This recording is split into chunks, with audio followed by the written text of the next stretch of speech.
25 people. And then over on this side, we had the anti-war people. A few minutes ago, it was pretty heated. It was thousands of people. However, they've sort of made their way down the parkway. In the middle are Portland police officers ready to keep the two sides separate, trying to keep peace between the two.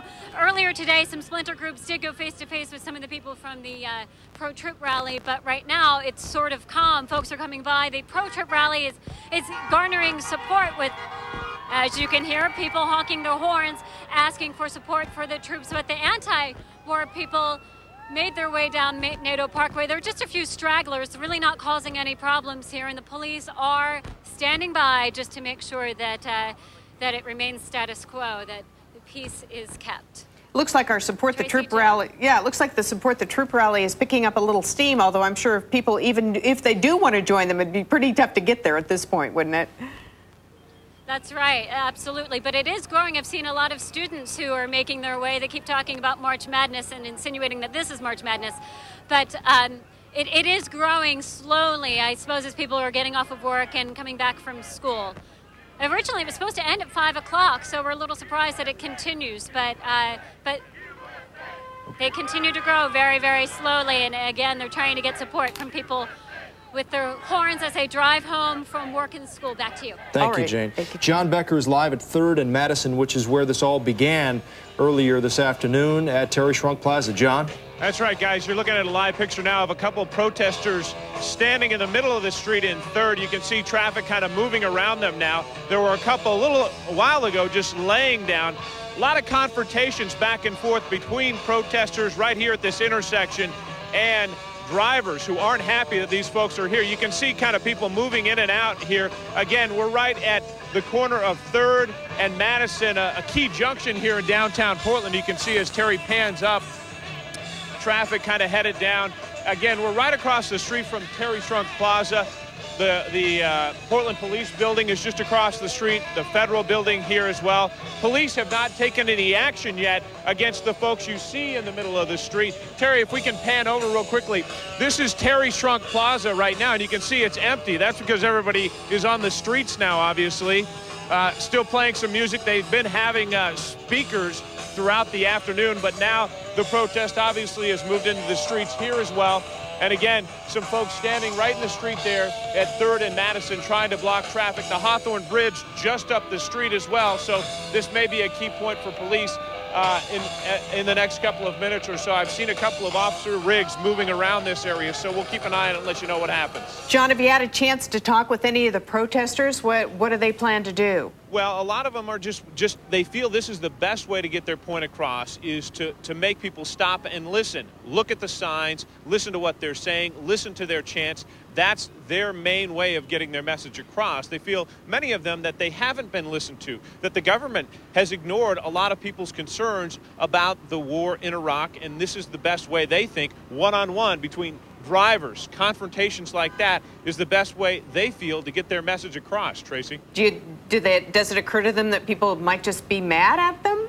Well, I think that they're feeling a lot of that because there are people downtown who are obviously very frustrated. We talked to a gentleman who's at Ruth Chris Steakhouse, who obviously he's the GM there. He feels like these people have a right to protest, but he has 200 reservations tonight, and he says he's not sure how many people are going to come down and actually go out to eat. A lot of the drivers honking, a lot of arms waving in the air. This is not a happy time at this intersection. You can see that bus just kind of winding its way around, people doing their best just to get around what's going on downtown. John, it was my impression leading into this that at least a faction of this group, anyway, opposed to the military action, has made it clear that historically these types of demonstrations have never really gotten them what they want, which is essentially the end to the military action overall. So are they saying down there that what's happened in the past isn't working and the only way to get their voices heard is to get more involved and take more direct action?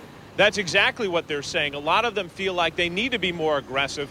Craig Roseborough in particular, he was a spokesman for ELF. He may be a familiar name to people who know him. The Earth Liberation Front, a very active group of protesters as we've seen in the environmental movement. And he has really been outspoken in saying exactly what you just said, Joe, that they need to be more aggressive, that they need to take civil disobedience. They need to block access to federal buildings. They need to block streets just as they're doing there to get their message across, be more aggressive, get arrested if that's what it takes, because they feel like what they've done up till now hasn't worked. And they think that will? Well, that's their message. Whether it will or not, that's what we're hearing from a lot of those splinter groups. Again, there are a lot of people down here who just came down. In fact, I saw some in the Seattle's Best Coffee getting a mocha after, the rally here. I mean, there are a lot of divergent opinions down here and people feeling different ways how to get their message across. So certainly not everybody out in the streets and looking to, get their message across that way through civil disobedience. All right, thank you, John. We'll check back with you a little later on to see what's happening, but we're going to go right now back to Jane Smith, who is with the pro-troop rally, where things maybe are calming down a little bit, Jane? They really are calming down, Tracy. As you can see behind me, the police have moved on. They're no longer separating the two sides in the median because the anti-war people have moved on. And now it's back to a calm rally here. And this is one of the leaders here. What did you think when the anti-war people were coming on?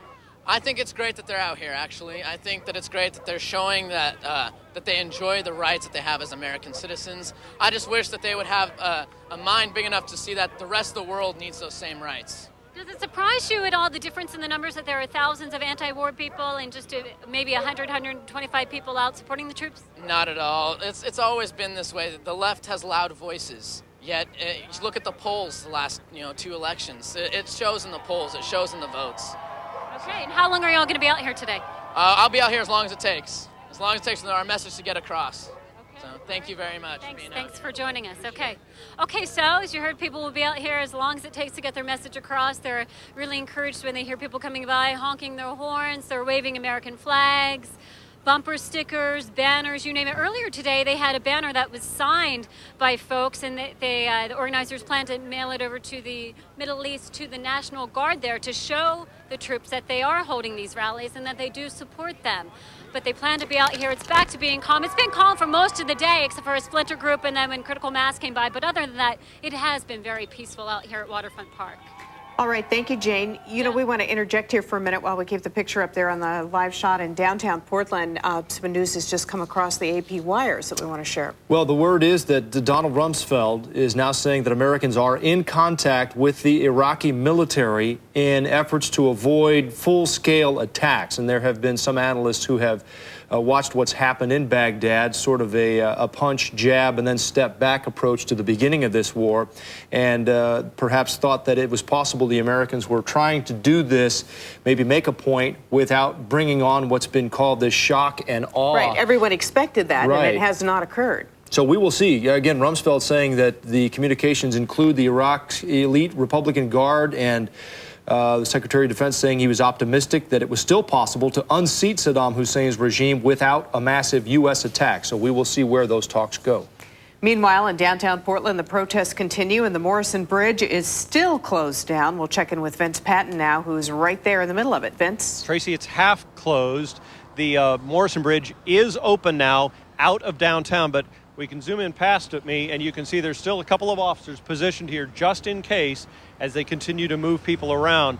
But at least you can get out of downtown on the Morrison. But take a look at the pictures earlier today. You can see that they had a very considerable show of force here originally when a large number of police officers, at least 20 to 30, ended up taking positions along this bridge. First, they blocked it out of downtown. Then they ended up blocking it into downtown as well. At one point, they were even blocking pedestrians. There's a surprising number of people who simply walk across this bridge. And at one point, there's a small confrontation with one gentleman with a sign who wanted to progress, and they were trying to keep everybody off of the bridge. This bridge has been open and closed, open and closed. It's back half open now, and the marchers have passed it several times. At this moment, there are very few officers left here now. Tracy and Joe? Vince, thank you very much. And as night begins to fall in downtown Portland, traditionally what we've seen, because we have seen a lot of these protests, is they begin to break up as night falls. So we'll see what happens here as the sun goes down. That's right. Meantime, we want to bring you up to date on what is going on in Iraq. For a second straight night, a barrage of bombs over Baghdad, only this time it's more intense. As those bombs rained down, we learned also that both U.S. and British combat units also moved from Kuwait into Iraq. Marines took on Iraqi soldiers near the southern border there. And in this country, President Bush says he is pleased with how Operation Iraqi Freedom is going. For more now on the latest developments on America at War, we turn to News Channel 8's Jim Fry.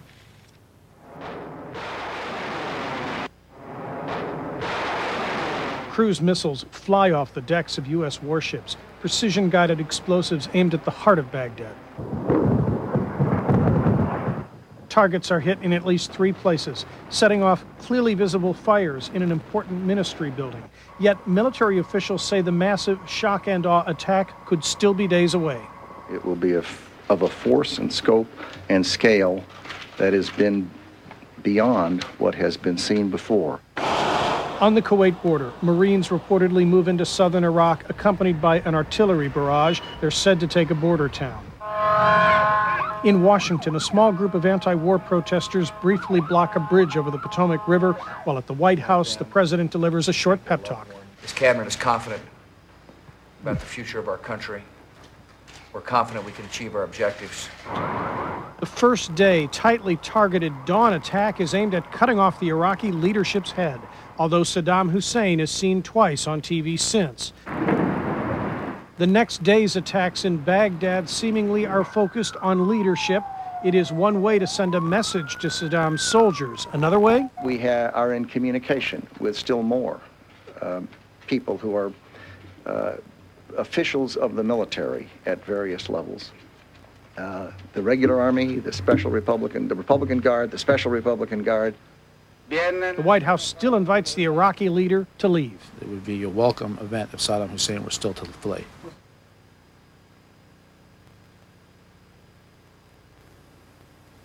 Jim adds that U.S. defense officials and the White House report 3 to 4 Iraqi oil wells appear to be burning. Now, if Iraqi forces deliberately lit the fires, the Pentagon says those responsible will be punished for war crimes at the end of the war. The start of the U.S. bombing campaign caught many people off guard, among them the crew of the USS Abraham Lincoln, now positioned in the Persian Gulf. And News Channel 8's Pat Doris is with them. He filed this report via the internet.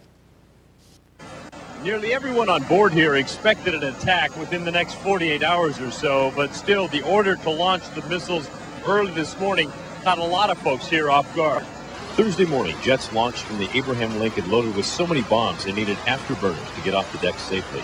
But they were not flying specifically designed war missions. Instead, they were told to combine the typical patrols of the southern no-fly zone with an increased aggressiveness, an eye towards targets of opportunity, an attempt to soften up the battlefield.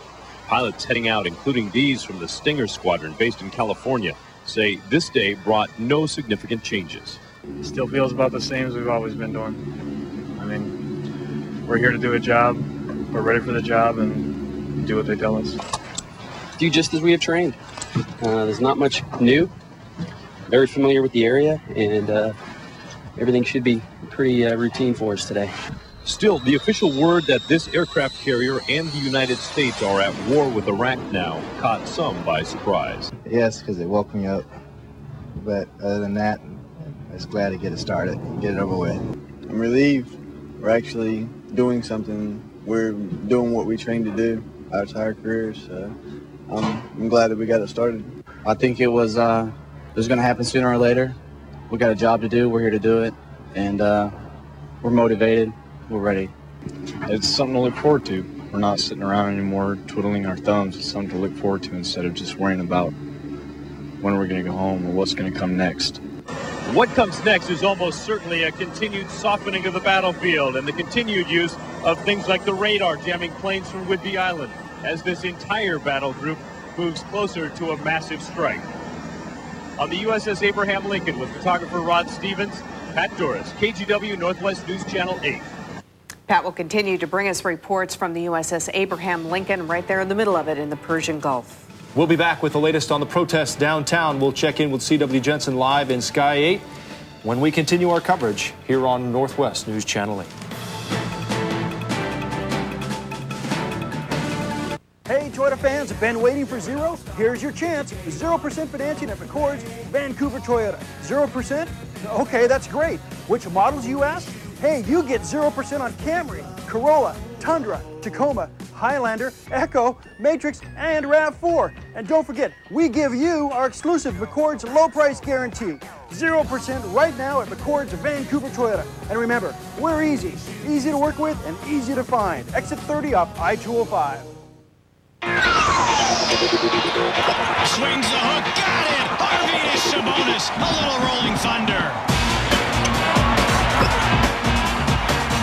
There's nothing like being there. Blazers brand basketball, one fan at a time. Tickets as low as $10. Visit Blazers.com or call 1-800-4NBA-TICKS. Right now, save on selected Simmons plush, firm, and extra firm mattresses. Get interest-free financing and a great deal on Simmons. Why buy a mattress anywhere else? The Blazers take on the Kings Saturday at 7. You know, in business, there's one attribute that can never be overrated. Longevity, the test of time. Larson Motors in McMinnville has been helping Northwest families with all of their automotive needs since 1940. There are thousands of satisfied, repeat customers in those 60-some years. Larson Motors, Cadillac, Pontiac, Buick, GMC, a huge selection of used vehicles, and an award-winning service department and body shop. Isn't it nice to know that treating people right still works? Larson Motors in McMinnville. Exceed your expectations.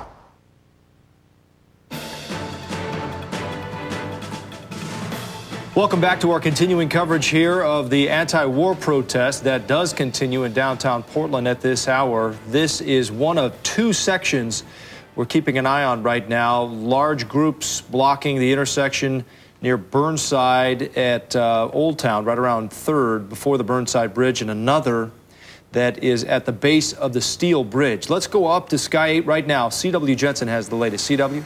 Joe, that Steel Bridge is open again, so that is, all those protesters moved away. They kind of dispersed onto NATO Avenue and are gone. They may have gone over to 3rd and Burnside. You can see that pedestrians are being allowed to walk across the bridge, and so it looks like this may be dispersing this problem at the foot of the Burnside Bridge.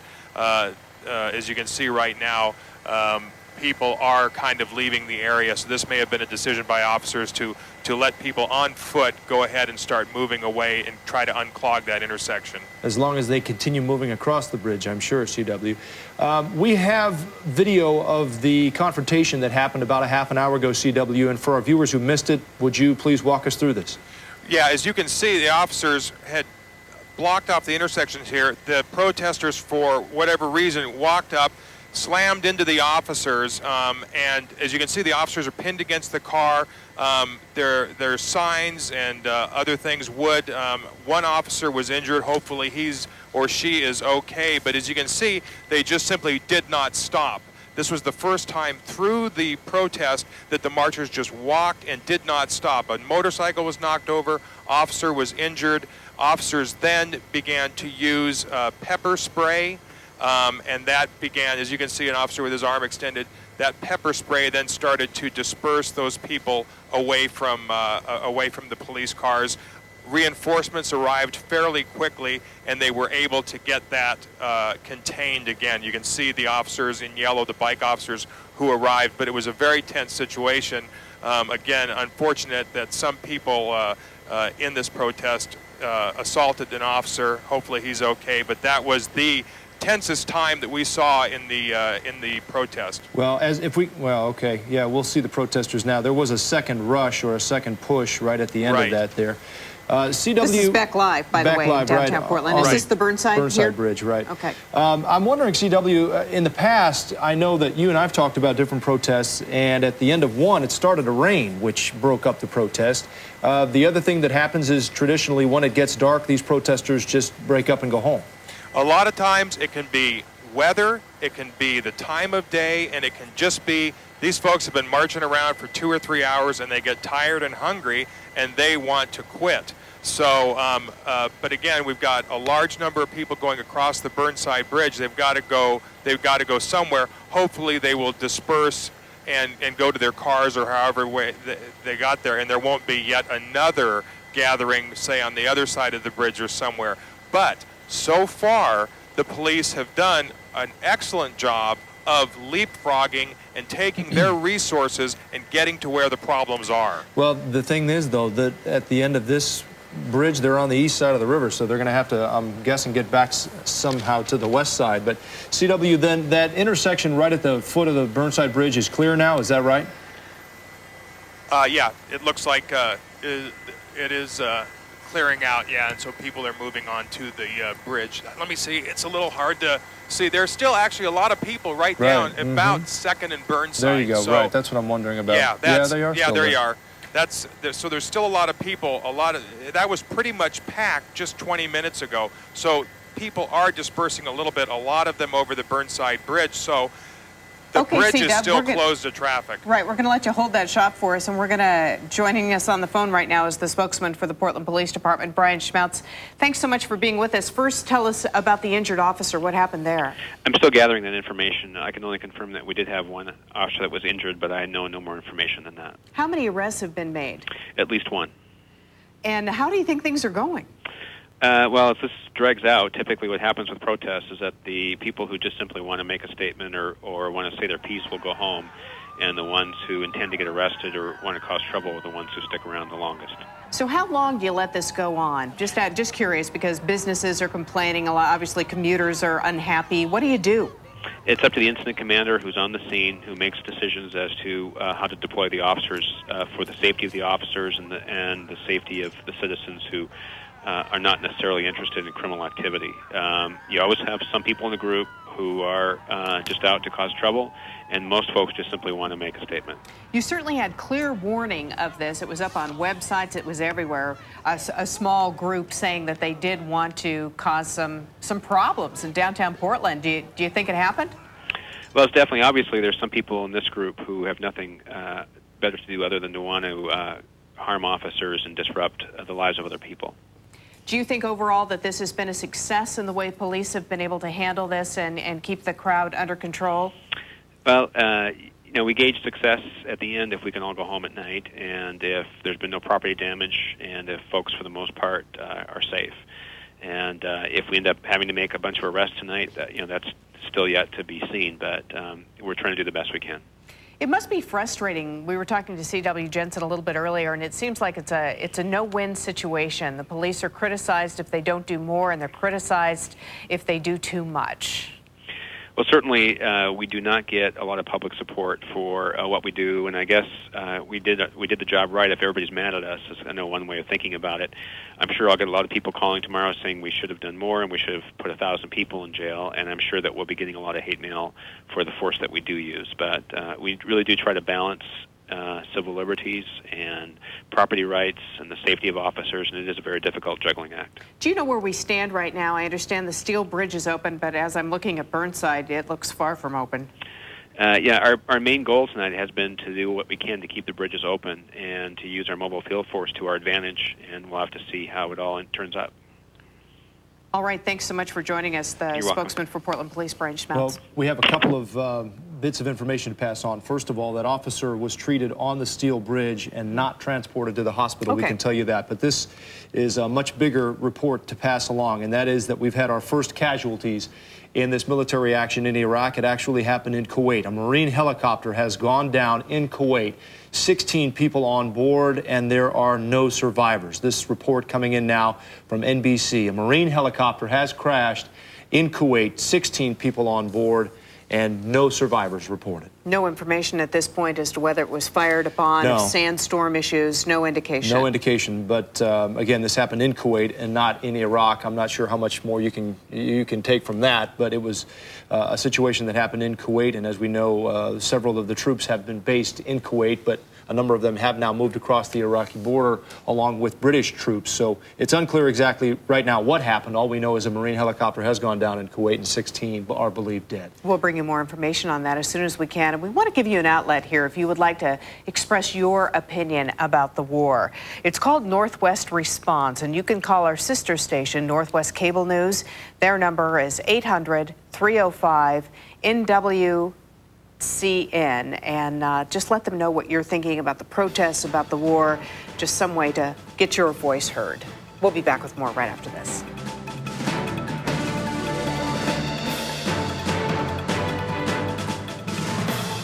This News Channel 8 segment is brought to you by Hyundai. When your car comes with America's best warranty, you win. The Hyundai Sonata, ranked most appealing entry midsize car by J.D. Power and Associates.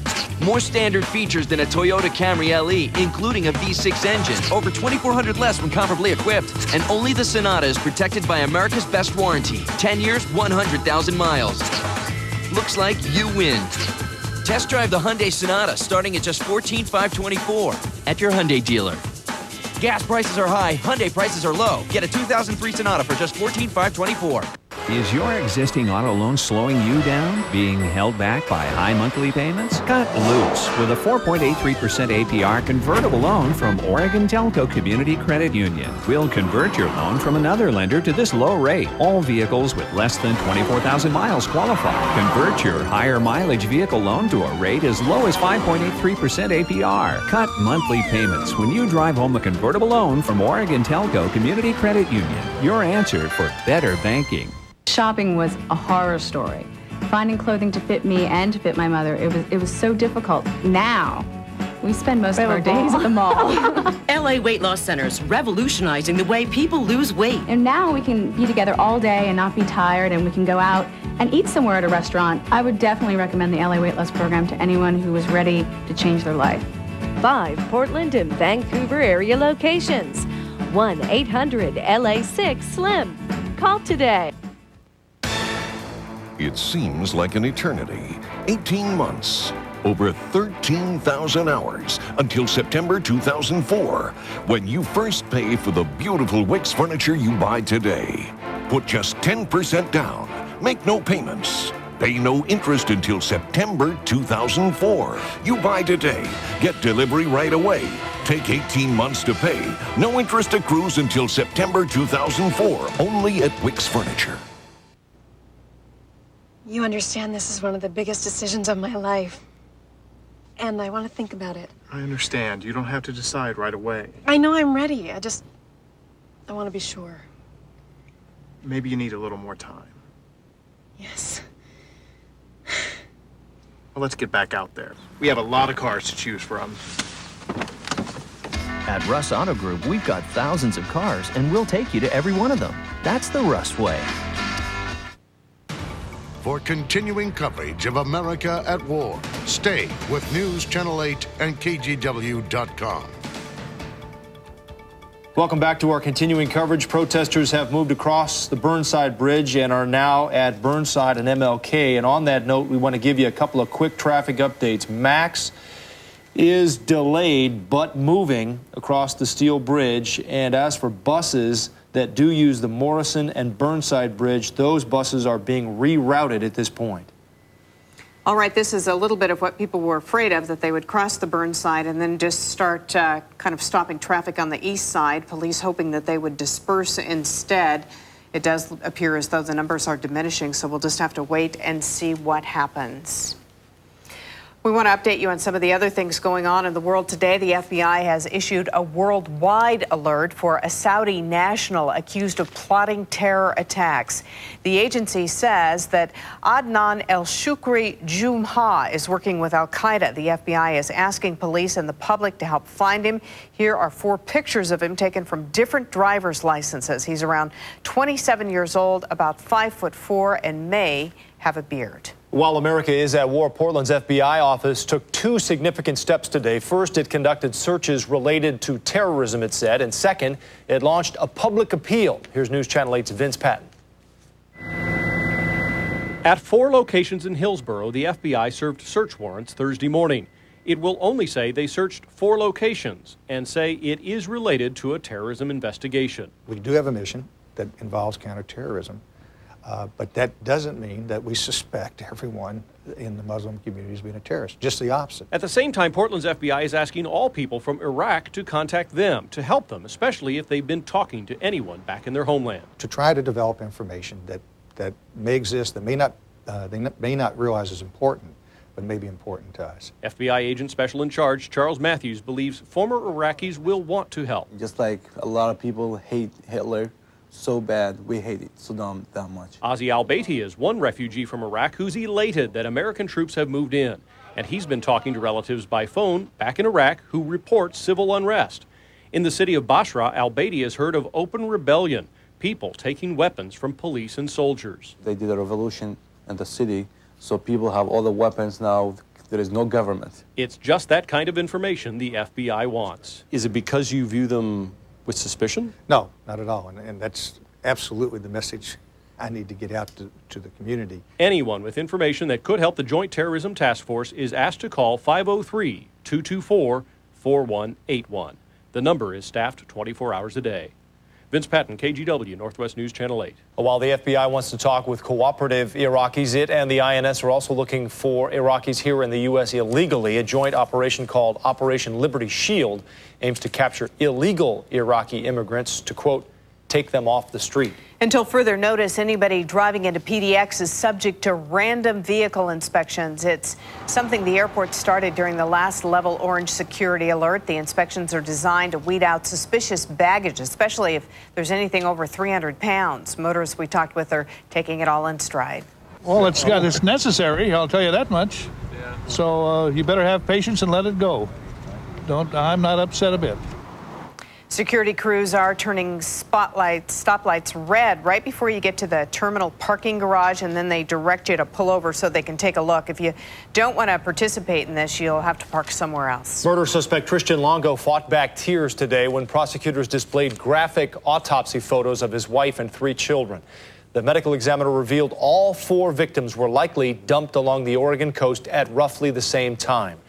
There isn't enough evidence to pin down exactly how the children were killed or even if they entered the water dead or alive. Longo's wife suffered bruises around the face. There is adequate injury to Mary Jane to conclude that she died as a result of manual strangulation. Longo's murder trial will resume on Monday. More problems on the east side tonight, more problems with protesters all over the city. Let's head up to CW in Sky 8 for the latest. Tracy, this is I-5 southbound, just where it comes in from I-84, and it's right underneath the Burnside Bridge, and you can see people across the freeway. The freeway is blocked. That means I-5 is blocked. That means I-84 westbound is blocked. And it is a real problem right now. This is obviously, this protest has gone from bad to worse right now. All right, CW, we're going to keep a watch on this. And for those of you watching at home wondering what's going to happen next, we will be right back. We're not going anywhere. We'll keep you up to date on this. Stay with us.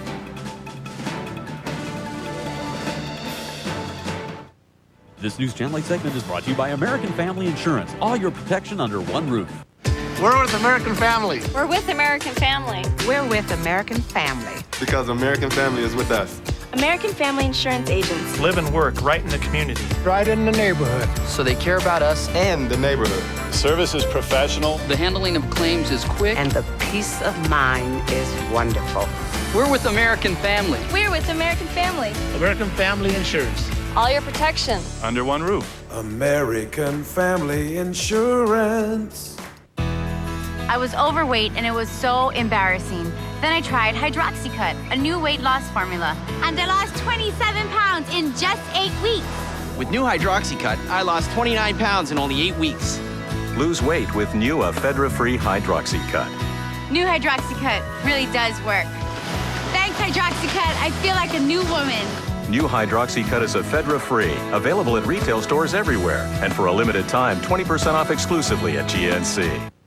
Oak Furniture Warehouse in Aloha announces their store closing sale. Come down now for crazy, wildly reduced, rock-bottom sale prices on furniture and mattresses. Everything must go, so everything is on sale. Up to 70% off Oak living room, dining room, bedroom, and office furniture. Plus all sofas, chairs, and mattresses. Delivery and financing are available. Oak Furniture Warehouse in Aloha. The store closing sale is happening now. Wow.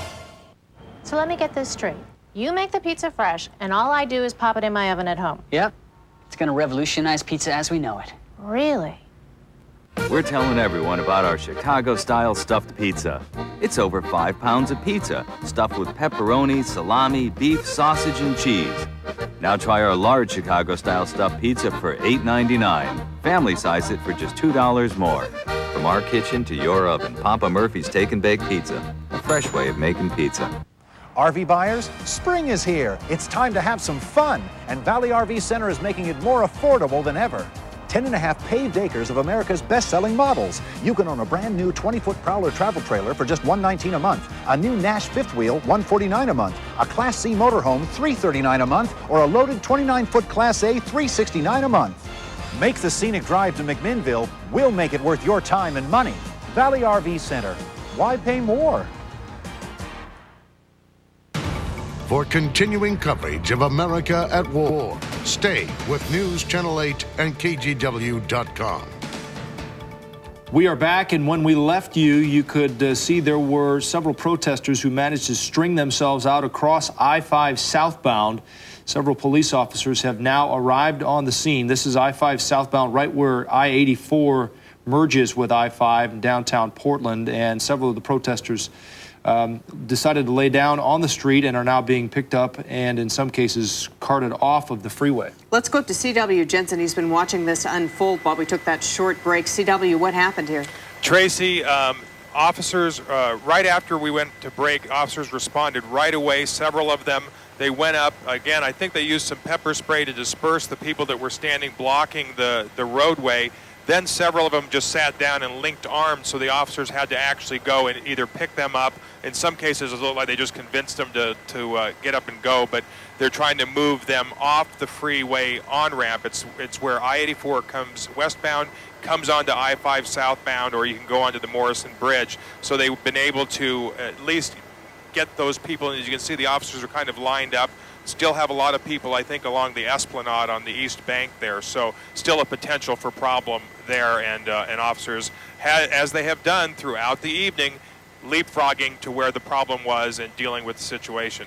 We're pulling out the shot there just so that people can get a good idea of what's happening. Traffic is getting through for the most part, not on that one ramp, but it's very slow. Burnside, I don't see any cars. No. It's still pedestrian traffic.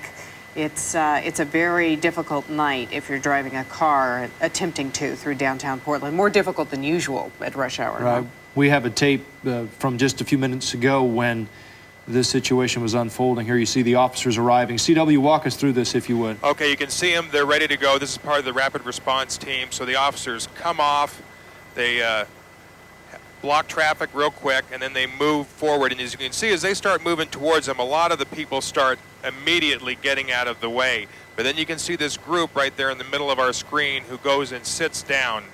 And those are the people that they had to pick up and deal with specifically. All right, CW, it looks like they've got a handle on that. We're going to check in with Vince Patton, who's been over on the Morrison Bridge tonight that's been shut down. Any progress there, Vince? Tracy, it's still half open with outbound going out of downtown, still flowing, but inbound completely cut off. So as you've heard before, that affects bus routes that take the Morrison. And we just saw the SWAT team that had been deployed here, had returned here for a few minutes, keeping an eye on this bridge. They just passed us seconds before you came to us. They're headed back outbound.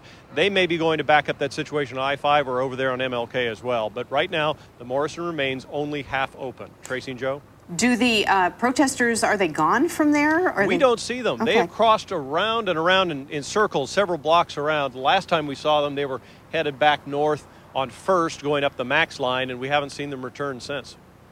Vince, thank you. We have several groups that we're trying to keep track of. I know a large portion of the anti-war protesters went across the Burnside Bridge and into East Portland, which, at that point was around MLK Boulevard, but several of the protesters were still standing on the top of the Burnside Bridge. Several others had moved down below onto the East Bank Esplanade, and you can see there that a group of them managed to get across I-5 and stop traffic southbound. And of course, Burnside's still a major problem farther, up the street there, where they closed the traffic and shut it down, and moving across the bridge all the way across. So a couple of the main thoroughfares, east-west in Portland, closed down tonight. We do know that an officer was treated on the Steel Bridge and was not transported to the hospital. That's the main injury that we know of at this point. CW, what happened to that group that went across the Burnside Bridge and onto MLK?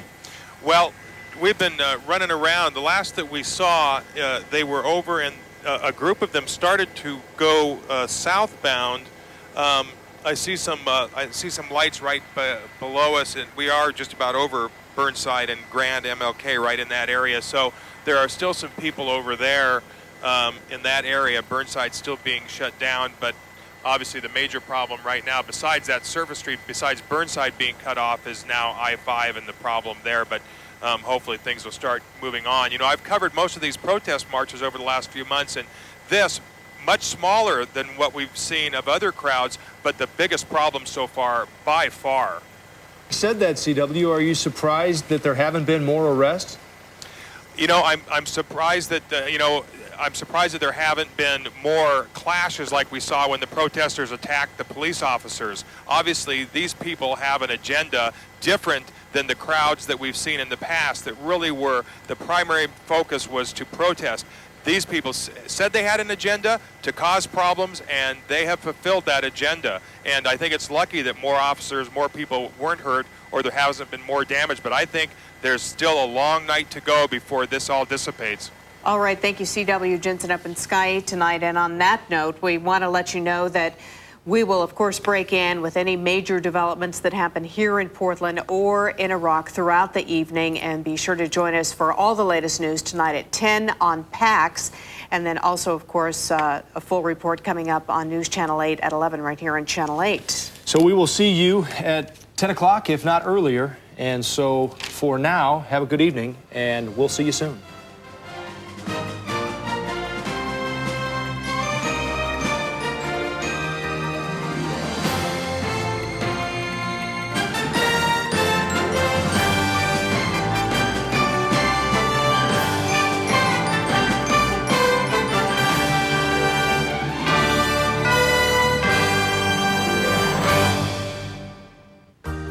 Think your mechanic can handle a transmission? Think again. For a job done right, guaranteed, at a price that's right. AMCO, AA, MCO.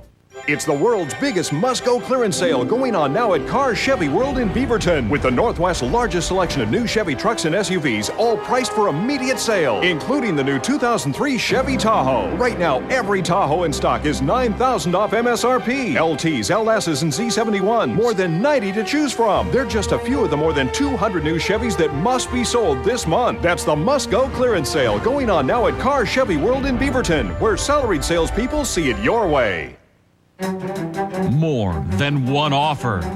Get two offers in one this Saturday, 12 hours at the Bedroom Superstore. First, make no down payment, pay no interest, and make no payments for 1 full year. And second, get an extra 10% discount. Save on beds, complete bedroom sets, and mattresses with express 2-day delivery. And get two offers in one. Pay absolutely nothing for 1 year, plus an extra 10% discount. Only at the Bedroom Superstore. There are some who live for caring with all they have to give. There are some who will always be there. They dare to care. They dare to cry. They dare to feel. They dare to try. There are some who have the courage to care. There are some. Be a nurse. Who dare to care. A message of caring from Johnson & Johnson. Sabonis looking to wheel and deal. A beautiful dish to DA for the layup. There's nothing like being there.